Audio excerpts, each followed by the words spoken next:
क्या भारत के इतने लंबे और विशाल इतिहास को सिर्फ 2 दिनों में समेटा जा सकता है?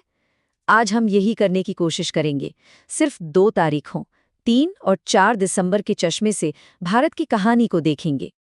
सोचने वाली बात है ना कि महज 48 घंटे एक पूरे देश के बारे में हमें क्या बता सकते हैं। तो चलिए इन 2 दिनों में छिपी भारत की कहानी की परतों को खोलते हैं।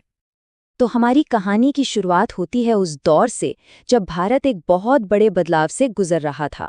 ब्रिटिश शासन के तहत एक नए आधुनिक भारत की नींव रखी जा रही थी और 3 और 4 दिसंबर की तारीखें इस बदलाव की खामोश गवाह बनी।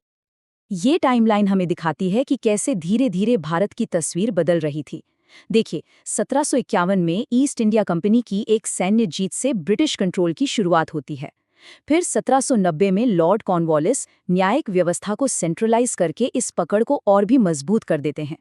इसी दौरान 1796 में बाजीराव द्वितीय के आखिरी पेशवा बनने के साथ मराठा साम्राज्य का सूरज डूबने लगता है और फिर 1829 में सती प्रथा पर बैन लगाकर एक बहुत बड़ा सामाजिक सुधार भी होता है। मतलब एक तरफ राजनीतिक और सैन्य बदलाव थे तो दूसरी तरफ समाज भी बदल रहा था। इसे ऐसे समझिए कि औपनिवेशिक शासन के 2 चेहरे थे।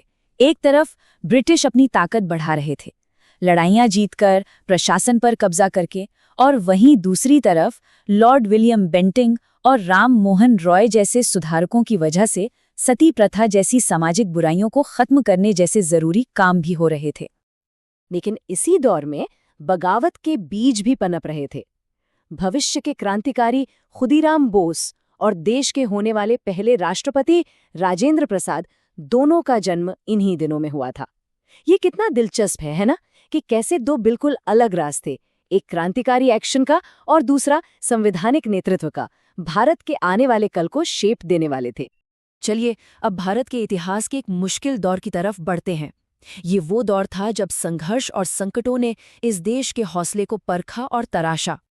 साल था 1971, दक्षिण एशिया के इतिहास का एक अहम मोड़, जब भारत और पाकिस्तान के बीच जंग छिड़ गई। इन 48 घंटों में देखिए हालात कितनी तेजी से बदले।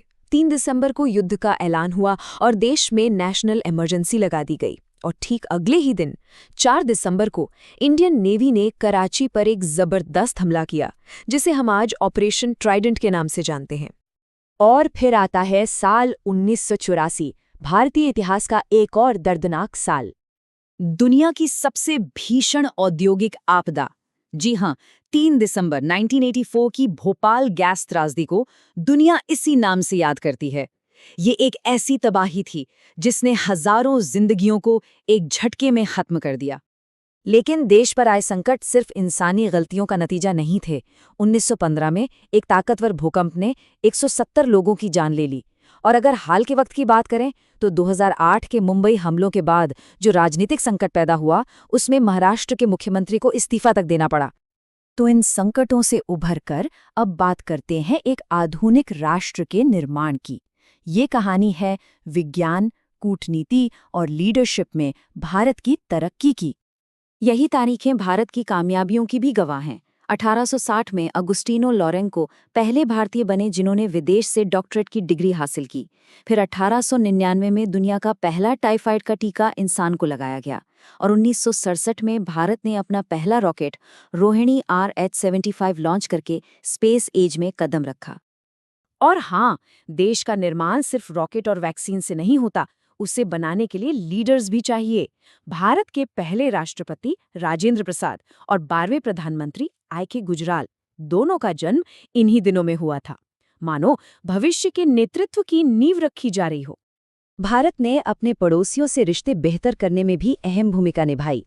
1959 में नेपाल के साथ गंडक प्रोजेक्ट पर समझौता आपसी सहयोग की एक बड़ी मिसाल था। और 2004 में भारत और पाकिस्तान के बीच एक बहुत जरूरी रेल लिंक को फिर से खोलना शांति की तरफ एक ऐतिहासिक कदम माना गया। जरा इस नंबर पर गौर कीजिए, 40। पूरे 40 साल तक ये अहम रेल लिंक बंद पड़ा था। तो 2004 में जब इसे दोबारा खोला गया तो ये दोनों देशों के रिश्तों के लिए एक नई उम्मीद लेकर आया। तो चलिए अब इन सारी बिखरी हुई कड़ियों को जोड़ते हैं और देखते हैं कि ये 2 दिन अपनी विरासत में हमारे लिए क्या छोड़कर गए हैं। तो इन 2 दिनों की कहानी से हमें क्या पता चलता है?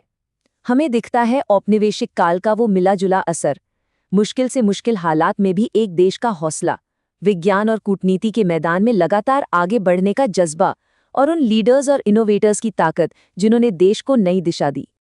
और अब आखिर में एक सवाल, अगर सिर्फ 2 दिन अपने अंदर इतनी कहानियां समेट सकते हैं तो जरा सोचिए, बाकी के कैलेंडर में न जाने कितनी दास्तानें छिपी होंगी।